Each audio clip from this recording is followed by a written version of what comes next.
Hello friends, welcome to my channel. So in this video we will discuss the editorials of 30 July. Okay, and friends, article போறதுக்கு முன்னாடி I just want to thank each and everyone who came to Coimbatore PSG and who also gave the support and made this session very interesting. Fine, so thank you friends, thank you for the support.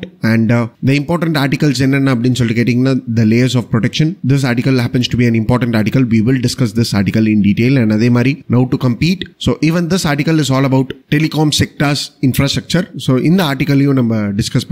Plus the umpire takes all. So இந்த lead article இன்னைக்கு important கிடையாது. Why? Because பாகிஸ்தான்ல நடக்கிற elections base பண்ணி பேசியிருக்காங்க. So we are not going to discuss this article. Plus climb the escalator of reason. This article is an important article. We will discuss this in detail. And அதே மாதிரி God cannot be privatized and know thy neighbor. So இந்த ரெண்டு ஆர்டிகலுமே இம்பார்ட்டன்டான article கிடையாது. And especially the Sabrimala article, இதுல ரொம்ப எக்ஸ்ட்ரீமான பாயிண்ட்ஸ்லாம் பேசியிருக்காங்க which cannot be utilized by us in UPSC. Fine. So we are not going to discuss these two articles. So coming to the first article, layers of protection, and article போறதுக்கு முன்னாடி we'll look at the background. And friends, again I just want to let you know this. அதாவது நான் 5 days editorial analysis upload பண்ணல. So what I will try to do is I will try to consolidate the important editorials and will try to give those important articles in the detailed format. Okay, so coming to the background now, that is the Prevention of Corruption Act 1988. So in the act amend பண்ணிருக்காங்க via the Prevention of Corruption Amendment Bill 2013. Okay, so it was initiated in 2013 and right now it has been passed in Rajya Sabha as well as in Lok Sabha. So 2013 la Rajya Sabha la introduce பண்ணிருந்தாங்க. So that was the reason why this bill did not lapsed. Okay, so இப்போ it has been passed both by Rajya Sabha and Lok Sabha and President have to give the assent right now. Fine. So in the bill நிறைய provisions இருக்கு, but however you need to know the major provisions of this bill. So what are the major provisions அப்படின்னு சொல்லிட்டு கேட்டிங்கன்னா, first is bribery. So முன்னாடி இருந்த 1988 actல giving bribe was not an offense. So இத base பண்ணி ஒரு provisions இல்ல 1988 actல, but இப்போ இந்த amendment billல they have introduced a provision and in the provisionல என்ன சொல்லிருக்காங்கன்னா, any person who offers a bribe is also an offense. So giving a bribe or லஞ்சம் கொடுக்கிறது is an offense அப்படின்னு சொல்லியிருக்காங்க. and இதுக்காக 7 years prison கூட இருக்கு. சரிங்களா? So one can ask a question. Sir, இப்போ bribe giving is an offense. அப்போ ஒரு அஃபிஷியல் வேலை செய்ய மாட்டேன், நீ bribe கொடுத்தாதான் நான் வேலை செய்வேன் அப்படின்னு சொல்ற அஃபிஷியல்ஸ் கிட்ட இவங்க என்ன செய்யணும் அப்படின்னு சொல்லிட்டு ஒரு கொஸ்டின் ரீஸ் ஆகலாம். ஸோ அதுக்காக இந்த பில்ல என்ன ப்ரொவிஷன்ஸ் எடுத்துட்டு வந்திருக்காங்கன்னா, see, if some official force to give a bribe, then it should be reported within 7 days to the officials. So 7 நாளுக்குள்ள இதை ரிப்போர்ட் பண்ணிடணும். ஸோ போலீஸ் ஸ்டேஷன்ல போய் ஒரு கம்ப்ளைண்ட் கூட ரெஜிஸ்டர் பண்ணிடலாம். But again one can ask a question, what if police does not register அப்படின்னு சொல்லி கேட்டிங்கன்னா அதுக்கு இந்த பில்ல ப்ரொவிஷன்ஸ் கிடையாது. Okay, so this is one point. And the second point is pre-investigation approval. So இப்போ ஒரு கேஸ் ரெஜிஸ்டர் ஆயிடுச்சு போலீஸ் கிட்ட அப்படின்னா, then they have to get the approval from the higher authorities to go for investigation. சரிங்களா? So இந்த provisions ஏற்கனவே இருந்தது, but however joint secretary level rankings மேல இருக்கிறவங்கக்காக தான் applicable இருந்தது. ஆனா இப்போ it is extended to all the public servant. Okay, so இவ்வளவு ஞாபகம் வச்சுக்கோங்க, இன்வெஸ்டிகேஷனுக்காக அப்ரூவல் வாங்கணும். Okay, and one more important feature is sanction for the prosecution. So இப்போ ஒரு ஆபீசர் கேஸ்ல மாட்டிக்கினாரு, then அவரை ப்ராசிக்யூட் பண்ண ஒரு லீகல் ப்ரொசீடிங்ஸ் எடுத்துட்டு வரணும் அப்படின்னு சொல்லிட்டு வைங்களா, then அதுக்காக sanction வேணும். சரிங்களா? So it is not only for those officer who are in office, but it is also for those officer who have also retired from the office.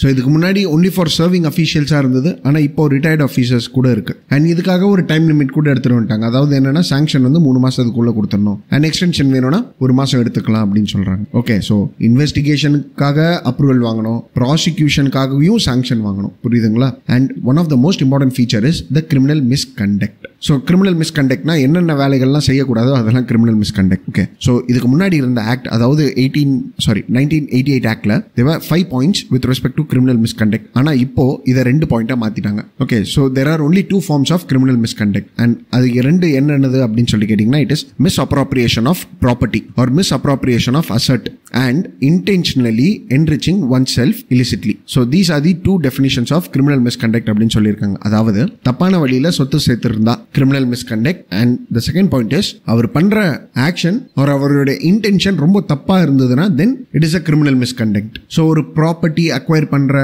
ஒரு இன்டென்ஷன் தப்பாக அவர்கிட்ட இருந்தது, அதை பேஸ் பண்ணி அவர் action எடுத்தாருன்னா then it is a criminal misconduct. புரியுதுங்களா? So ஏன் இந்த மாதிரி ஒரு ப்ரொவிஷன்ஸ் எடுத்துட்டு வந்தாங்க அப்படின்னு சொல்லி கேட்டீங்கன்னா, see, I will give you an example. இப்போ பேங்கிங் அஃபீஷியல்ஸ் வச்சிருக்காங்கன்னு வைங்களேன், then one must be knowing that நான் பெர்ஃபார்மிங் அசட் எவ்வளோ ரைஸ் ஆகுதுன்னு சொல்லிட்டு. ஸோ இதுக்கு அகைன்ஸ்டா அவங்க சில ஹார்ஷான டிசிஷன் எடுத்துட்டு வந்து தான் ஆகணும். ஓகே, ஸோ இந்த ஹார்ஷான டிசிஷன் எடுத்துட்டு வர்றதுனால they are subjected to corruption அப்படின்னு நம்ம சொல்ல முடியுமா? So until or unless the intention of a person is known, we cannot blame them, right? So தப்பான வழியில் அவர் சொத்து சேர்த்து இருந்தாருன்னா கண்டிப்பாக பனிஷ் பண்ணுவாங்க. அண்ட் அதே மாதிரி அவரோட வேலைகள் எல்லாமே சொத்து சேர்க்கிற மாதிரி தான் இருக்கு அப்படின்னா then definitely அது வந்து criminal misconduct. But this act left 3 important points with respect to criminal misconduct. அதாவது என்னன்னா, first one is the means, and the second one is the abuse of his position, and the third one is public interest. சரிங்களா? So இப்போ ஒரு எக்ஸாம்பிளுக்கு சொல்றேன், ஒரு ஹார்ஷான decision எடுத்துட்டு வர்றாரு which is against the public interestனா then it is not criminal misconduct.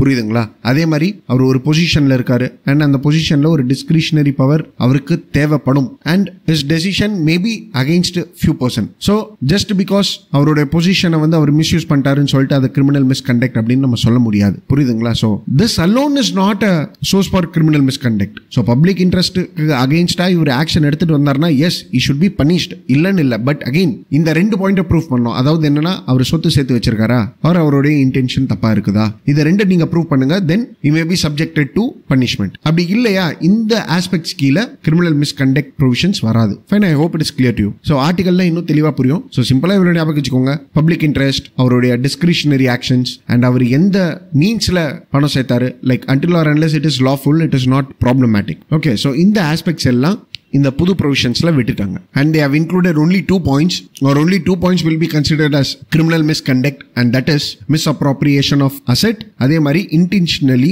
enriching oneself. So இது 2 தான் criminal misconduct. Fine, I hope it is clear to you. And the next important provision is confiscation of the property. So இப்போ ஒருத்தர் வந்து convict ஆயிட்டார் that he has taken bribe அப்படின்னு சொல்லிட்டு, then அவருடைய property எல்லாம் கன்ஃபிஸ்டிகேட் பண்ணணும் இல்லையா? தென் இதுக்காக செப்பரேட் கேஸா நம்ம போட முடியும். ஸோ இதுக்காக இந்த ஆக்ட்ல என்ன பண்ணிருக்காங்கன்னா, ஒரு ஸ்பெஷல் கோர்ட் அப்பாயிண்ட் பண்றாங்க, so that each and every action which is taken is completed as soon as possible. So அதுக்காக ஒரு ஸ்பெஷல் கோர்ட் அப்பாயிண்ட் பண்ணிருக்காங்க. Okay, so these are the 5 provisions which you need to know. அதாவது bribe கொடுக்கறதோ வாங்குறதோ தப்பு, and bribe கொடுக்கறது கூட is an offense which will be punishable by 7 years prison term. Okay, and if anyone forces to bribe, then it should be reported within 7 days. Plus added to it, investigationக்காக approval வாங்கணும் முன்னாடி, அதே மாதிரி ப்ராசிக்யூஷனுக்காகவும் sanctions வாங்கணும். Plus criminal misconduct உடைய டெஃபினிஷனை மாத்தி இருக்காங்க. பிளஸ் ஸ்பெஷல் கோர்ட் அப்பாயிண்ட் பண்ணிருக்கு. Okay, so these are the 5 important provisions which you need to know. Now coming to the article. So இந்த ஆர்டிகல் என்ன சொல்ல வராங்கன்னா, இந்த Prevention of Corruption Act 1988 2 ஹவுசஸ்லயும் pass பண்ணிருக்காங்க. and this was initiated during the UPI second term. அதாவது நம்ம பேக்ரவுண்ட்லயே பார்த்திருப்போம், 2013ல இதை இனிஷியேட் பண்ணாங்க in ராஜ்யசபா. So இந்த பில்லை பேஸ் பண்ணி ஈவன் former Prime Minister மன்மோகன் சிங் have criticized. So அவர் என்ன சொன்னார்னா, மென் ஷேராவை இந்த ஆக்ட் பனிஷ் பண்ணுது which is against the foundational principle of criminal law அப்படின்னு மன்மோகன் சிங் கிரிட்டிசைஸ் பண்ணாராம் இந்த கரப்ஷன் ஆக்ட் 1988. ஸோ மென்ஸ் ஏரானா, அதாவது if you do any action with a good intention but again it is against the public அப்படின்னா then this happens to be the mens rea. So நான் நல்லதுக்கு தான்ப்பா செஞ்சேன், அவனுக்கு இப்படி போய் முடியும்னு சொல்லிட்டு நான் யோசிக்க கூட இல்லப்பா அப்படின்னு நீங்க சொல்லுவீங்க தெரியுமா, அதுதான் மென்ஸ் ரியா. ஸோ மன்மோகன் சிங் என்ன சொன்னார்னா, if any public servants are culpable, so கல்பபிள்னா found guilty for securing a monetary advantage for another without any public interest, then it is ignoring a foundational principle of criminal law அப்படின்னு சொல்ல வர்றாரு. அதாவது ஒரு public servant தன்னுடைய intention நல்லதாக இருந்து அவரு பப்ளிக் இன்ட்ரெஸ்ட்டுக்கு அகெயின்ஸ்டா வேலை செஞ்சா கூட அவரை பனிஷ் பண்ணக்கூடாது. அண்ட் அப்படியும் அவரை கில்ட்டி அப்படின்னு சொல்லிட்டு ப்ரூவ் பண்றது வந்து is a big cause of concern அப்படின்னு சொல்லியிருக்காரு. வை? பிகாஸ் சி இந்த மாதிரி நீங்க அஃபீஷியல்ஸோடைய டெசிஷன்ஸை வந்து கிரிமினல் மிஸ்கண்டக்ட் அப்படின்னு சொல்ல ஆரம்பிச்சீங்கன்னா then many honest officials can be prosecuted. And அதே மாதிரி they cannot take the bold decision plus even it will have a effect on the governance. So இப்போ இதை அமெண்ட் பண்ணியிருக்காங்க, அதாவது இந்த மென்ஸ் ரியாவை அமெண்ட் பண்ணியிருக்காங்க. So this will have a liberating effect on the honest officials அப்படின்னு இந்த article சொல்ல வராங்க, which we already know. Plus added to it, criminal misconduct பத்தி பேசியிருக்காங்க. அதாவது the 2 points which we saw which will be considered as an offense. The first one is misappropriating of properties or misappropriation of properties, and the second one is intentionally enriching oneself illicitly. அதாவது சொத்து தப்பான முறையில் சேர்த்தாலோ or இவருடைய action is seemed to be false intentionally அப்படின்னா then அது வந்து criminal misconduct. So இந்த article என்ன சொல்ல வராங்கன்னா, ஒருத்தருக்கு ஒரு டவுட் ரைஸ் ஆகும். அதாவது இப்போ ஒருத்தர் வெல்த் சேர்க்கிறாரு அப்படின்னா தென் ஈச் அண்ட் எவ்ரி டைம் அவருடைய இன்டென்ஷனை தான் நம்ம ப்ரூஃப் பண்ணணுமா அப்படின்னு சொல்லிட்டு ஒரு டவுட் ரைஸ் ஆகும். பட் இதுக்காக ஒரு எக்ஸ்பிளனேஷனும் கொடுத்துருக்காங்க. அதாவது என்னன்னா, shall be presumed to have intentionally enriched himself அப்படின்னு ஒரு எக்ஸ்பிளனேஷன் கொடுத்துருக்காங்களா. அதாவது என்னன்னா, அவர் இன்டென்ஷனுக்கு ஏத்த வேலையை செஞ்சிருக்காரு, ஸோ இவர் தான் செஞ்சிருப்பாரு இந்த வேலையை அப்படின்னு சொல்லிட்டு ஒரு சில ஆக்ஷன்ஸ் இருக்கும் தெரியுமா, அந்த ஆக்ஷன்ஸை பேஸ் பண்ணி அவருடைய இன்டென்ஷனை கண்டுபிடிச்சிடலாம் அப்படின்னு சொல்லிட்டு எக்ஸ்பிளனேஷன் கொடுத்துருக்காங்க. So the particular person shall be presumed to have intentionally enriched himself. This is the explanation which have been given. Okay. Plus added to it, இந்த ஆர்டிகல்ல என்ன சொல்ல வராங்கன்னா, அதாவது நம்ம பேக்ரவுண்ட்ல பார்த்த ப்ரொவிஷன்ஸை பேசுறாங்க. That is, if any citizen is offering a bribe, then that is also an offense அப்படின்னு சொல்லி இருக்கிறதாக நம்மளுக்கு தெரியும். And this is in line with the United Nations Convention against Corruption அப்படின்றாங்க. And if someone is forced, then they have to report to the enforcement authority within 7 days. இது நம்ம பார்த்தோம். But however, what if the police official or the agency refuse to register a complaint? இதுக்காக ஒரு redressal mechanism இல்ல அப்படின்னு இந்த article சொல்றாங்க. And added to it, இப்போ ஒருத்தர் இந்த மாதிரி கேஸை கம்ப்ளைண்ட் பண்ண போறாருன்னா தென் அவருக்கு வந்து நிறைய த்ரெட்ஸ் வரலாம். ஸோ அதுக்காக ஒரு ப்ரொவிஷன்ஸும் இல்லை அப்படின்னு சொல்றாங்க. பிளஸ் இந்த ஆர்டிகல் என்ன சொல்ல வராங்கன்னா, நீங்க அமெண்ட்மெண்ட்ஸ் எல்லாம் எடுத்துட்டு வந்தீங்க which are good, but however இதுல ஒரு unacceptable change என்னது அப்படின்னு சொல்லி கேட்டீங்கன்னா, it is like prior approval to start an investigation அப்படின்றாங்க. ஸோ ப்ராசிக்யூஷனுக்காகவும் சாங்ஷன்ஸ் எடுத்துட்டு வர சொல்லியிருக்கீங்க அண்ட் இன்வெஸ்டிகேஷனுக்காகவும் ஒரு அப்ரூவல் சொல்லியிருக்கீங்க. ஸோ இதுல இருந்து என்ன தெரியுதுன்னா, நீங்க ஓவர் ப்ரொடெக்ஷன் கொடுக்குறீங்க பப்ளிக் சர்வன்ஸுக்கு அப்படின்னு சொல்லிட்டு தெரியறதாக இந்த ஆர்டிகல் சொல்றாங்க. ஸோ இன்வெஸ்டிகேஷன் பண்ணும்போதும் ஒரு ப்ராசிக்யூஷன் பண்ணும்போதும் சாங்ஷன்ஸ் வேணும்னா தென் இது ஒரு டபுள் லேயர் ஆஃப் ப்ரொடெக்ஷன் தானே. பிளஸ் இந்த ஆர்டிகல் என்ன சொல்ல வராங்கன்னா, இந்த ஆக்ட் எடுத்துட்டு வந்ததே எதுக்கு? ஃபர்ஸ்ட் ஆஃப் ஆல் பப்ளிக் அஃபீஷியல்ஸை பனிஷ் பண்ணணும், அதே மாதிரி கரப்ஷனை ஒழிக்கணும், பிளஸ் ஜென்யூன் ஆர் ஆனஸ்ட் ஆஃபீஸர்ஸை ப்ரொடெக்ட் பண்ணணும். இதுதானே இன்டென்ஷன். அண்ட் இதுக்காக நீங்க நிறைய லெஜிஸ்லேட்டிவ் மெஷர்ஸ் எடுத்துட்டு வந்திருக்கணும். For example penal provisions. So officers இதில் மாட்டிக்கினாங்கன்னா தென் அவங்களுக்கு என்னென்ன பெனால்டிஸ் இதை பற்றி பேசியிருக்கணும். ஸோ பீனல் ஆக்ஷன்ஸ் என்னென்னது அப்படின்னு சொல்லிட்டு நீங்கள் சொல்லியிருக்கணும். அண்ட் அதே மாதிரி one should have created and ombudsmen. So ஆம்பட்ஸ்மென்னா கிரீவன்ஸ் ரிட்ரெசல் மாதிரி. ஸோ இப்போ இந்த ஆக்ட் கீழே ஒருத்தர் பயன் அடையலை அப்படின்னா தென் அவர் அந்த ஆம்பட்ஸ்மென் கிட்ட போனாங்கன்னா தென் அங்கே அவருக்கு ஜஸ்டிஸ் கிடைக்கும். For example in the form of Lokpal ஒரு லோக் ஆயுக்தா மூலியமாக நீங்கள் ஆம்பட்ஸ்மென் எடுத்துகிட்டு வந்திருக்கலாம். Plus added to it time bound service எடுத்துகிட்டு வந்திருக்கணும், விசில் ப்ளோயர்ஸ்க்காக ப்ரொடெக்ஷனும் எடுத்துகிட்டு வந்திருக்கணும். ஸோ இப்போ கேஸ் ரெஜிஸ்டர் பண்ணுறாங்கன்னா தென் அவருக்கு என்ன ப்ரொடெக்ஷன் இருக்கு இந்த லால. பிளஸ் டைம் ஃப்ரேம்வொர்க் எதுவுமே சொல்லி இல்லை. ஸோ சாங்ஷன்ஸ்க்கு வரையும் தான் நம்ம டைம் ஃப்ரேம்வொர்க் பார்த்தோம். மற்றபடி கேசஸ் ஷுட் பி சால்வ்டு ஒரு அலிகேஷன் ரைஸ் ஆச்சுன்னா வித்தின் 6 days ஒரு வித்தின் ஒரு 15 daysக்குள்ள இன்வெஸ்டிகேஷன் ஸ்டார்ட் பண்ணணும் அப்படின்னா ஒரு டைம் பவுண்ட் சர்வீசஸ் எதுவுமே இல்லை இந்த லால. ஸோ இந்த மாதிரி அப்ஜெக்டிவ்ஸ் லாஸ் வந்து ஃபுல்ஃபில் பண்ணணும். ஸோ இந்த லா வந்து நீங்க ஆப்ரேஷன்ல கொண்டுட்டு வரணும் அப்படின்னு சொல்லி பார்த்தீங்கன்னா then these are the areas which you need to look upon அப்படின்னு சொல்லிட்டு இந்த ஆர்டிகல்ல முடிச்சிடுறாங்க. Fine. So I hope this article is clear to you. So amendment act எடுத்துட்டு வந்திருக்காங்க அந்த 5 points which you need to know. and இந்த ஆர்டிகல்ல என்ன பார்த்தோம்னா, இந்த அமெண்ட்மெண்ட் ஆக்ட் வரையும் இல்லாம many provisions are there which need to be looked upon அப்படின்னு சொல்லிட்டு பார்த்தோம். Fine. So friends, GS paper 2 and GS paper 4ல one can get a question. So questions எப்படி கேட்கலாம் அப்படின்னு சொல்லிட்டு பார்த்தீங்கன்னா, what is Prevention of Corruption Act 1988 or what is Prevention of Corruption Amendment Bill which was recently brought out and how it is different from the Act of 1988 அப்படின்னு சொல்லிட்டு கேட்கலாம். So இதோடைய difference கேட்கலாம் which we saw in the background and in this article. and அப்படியும் இல்லையா GS paper 4ல எத்திக்ஸ்ல எப்படி கேட்கலாம்னா, can public interest be taken as a provision for classifying an act of a public servant as a criminal misconduct அப்படின்னு சொல்லிட்டு கேட்கலாம். So public இன்ட்ரெஸ்ட்டுக்கு அகைன்ஸ்டா ஒரு action எடுத்துட்டு வந்திருக்காரு பப்ளிக் அஃபிஷியல், தென் அது வந்து ஒரு மிஸ்கண்டக்டா இல்லையா அப்படின்னு சொல்லிட்டு கொஸ்டின் கேட்கலாம். ஸோ நீங்க என்ன ஆன்சர் எழுதுறாங்கன்னா, பப்ளிக் இன்ட்ரெஸ்ட்டுக்கு அகைன்ஸ்டா இவருடைய ஆக்ஷன் இருந்தாலும் இவருடைய intention should be taken into consideration. So if the intention is good, then they should not be subjected to punishment. And added to it, public interest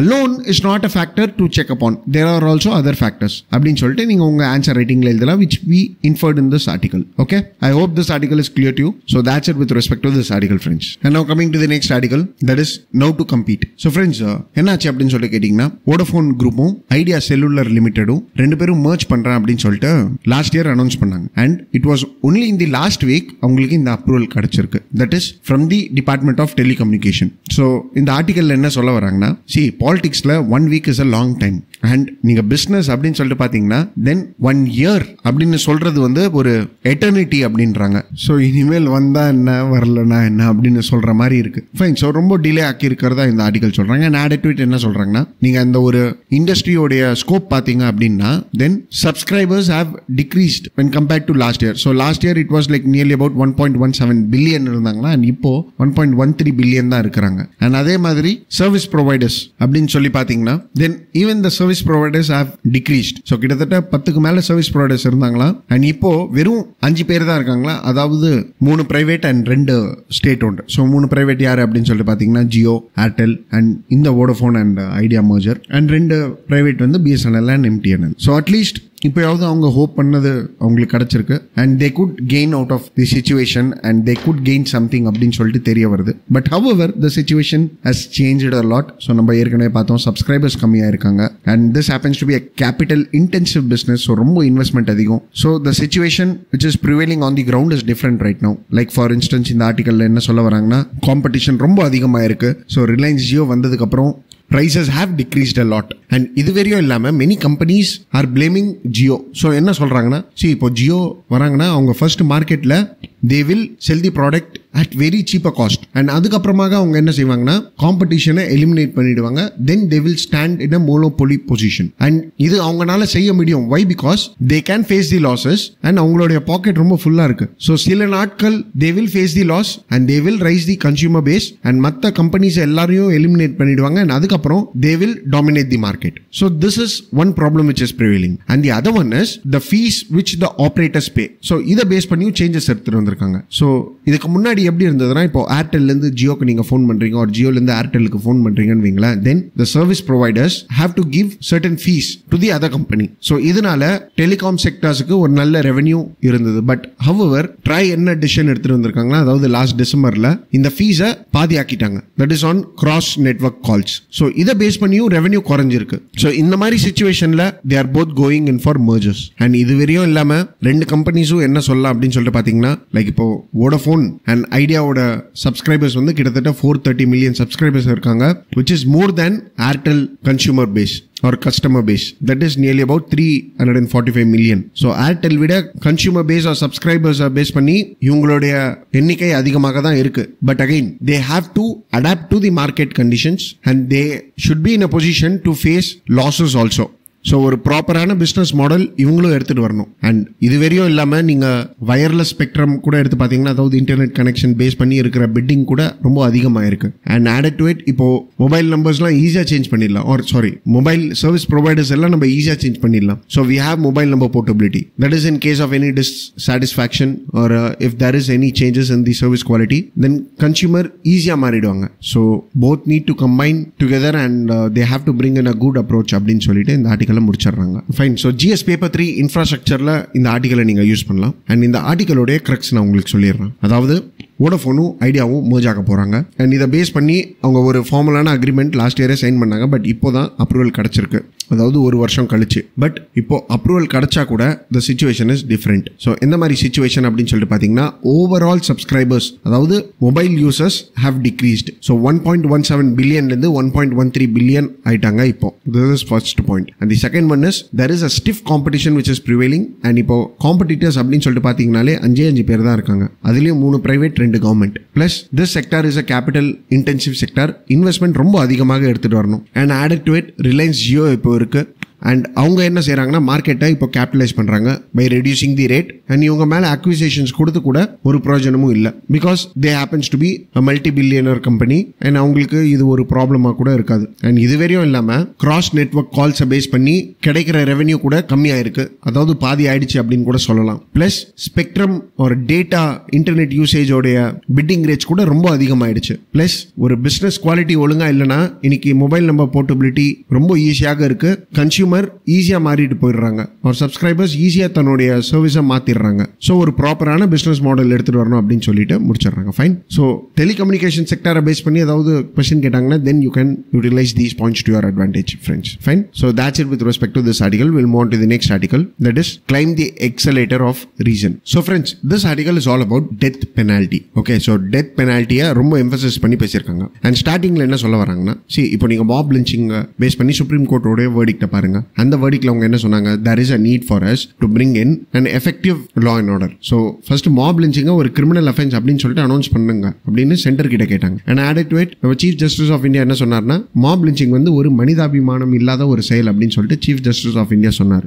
so இந்த மாதிரி ஒரு extra judicial கில்லிங்கை நம்ம ஒரு inhuman activities தானே சொல்றோம். So இதுல இருந்து many lessons have to be learn by the political and the judicial leadership அப்படின்னு சொல்ல வர்றாரு. ஸோ பொலிட்டிக்கல் லீடர்ஸும் சரி இல்ல சுப்ரீம் கோர்ட் ஜட்ஜஸும் சரி, தே have to learn a lot from this அப்படின்றாரு ஃபர்ஸ்ட். அந்த செகண்ட் ஒன் இஸ் இப்போ ஒரு ஜட்மெண்ட் இவங்க இந்த மாதிரி கொடுத்தாங்கன்னா தென் இதுல இருந்து என்ன தெரியுது, அதாவது இப்போ இதை அஃபென்ஸ் அப்படின்னு நம்ம சொன்னோம்னா தென் இதை கிரைம் ரேட்டை ப்ரிவென்ட் பண்ணிடும் அப்படின்னு சொல்லிட்டு தானே ஒரு பிலீஃப்ல நீங்க கொடுக்குறீங்க. But however this is not going to be an effective tool அப்படின்னு ஆத்தர் ஃபர்ஸ்ட் கிளைம் பண்றாரு. அண்ட் இந்த மாதிரி நீங்க டெத் பெனால்டிஸ் எடுத்துட்டு வந்தீங்கன்னா then it is something which is beyond what is right and what is wrong or what is the situation of the people who was involved in the crime. அது நம்மளுக்கு தெரியவே தெரியாது. Okay, so இந்த article death பெனால்ட்டியை பத்தி இன்னும் கொஞ்சம் அதிகமாக பேசுறாங்க. என்ன சொல்ல வராங்கன்னா, இப்போ டெத் பெனால்ட்டி அப்படின்னு சொல்லிட்டு பாத்தீங்கன்னா இது எல்லாத்துக்கும் ரெக்கமெண்ட் பண்றாங்களா. ஃபார் எக்ஸாம்பிள் இப்போ ட்ரக் இஷ்யூக்காக Punjab ministers have suggested death penalty. So நம்ம ட்ரக்ஸ் ஆக்டை பேஸ் பண்ணி பார்த்துருப்போம் நம்ம. ஓகே, ஸோ அங்கதானே அப்படின்னு சொல்லிட்டு பாத்தீங்கன்னா கிடையாது. Even in the Bihar Nitish Kumar government வந்து டெத் பெனால்ட்டி ரெக்கமெண்ட் பண்ணியிருக்காங்க for illegal trade with respect to liquor. And அதே மாதிரி கவு ஸ்லாட்டரிங்க்கு டெத் பெனால்ட்டி கொடுக்கணும்னு சொல்லிட்டு சுப்பிரமணிய சுவாமி ஒரு பில் பாஸ் பண்ணாரு. ஸோ அது பிரைவேட் மெம்பர் பில்லா பாஸ் பண்ணாரு. But however it was withdrawn. And இது வரையும் இல்லாம if a person rapes a girl whose age is less than 12 then அதுக்கும் டெத் பெனால்ட்டி அப்படின்னு சொல்லிட்டு ஒரு ஆர்டினன்ஸ் பாஸ் பண்ணியிருக்காங்க.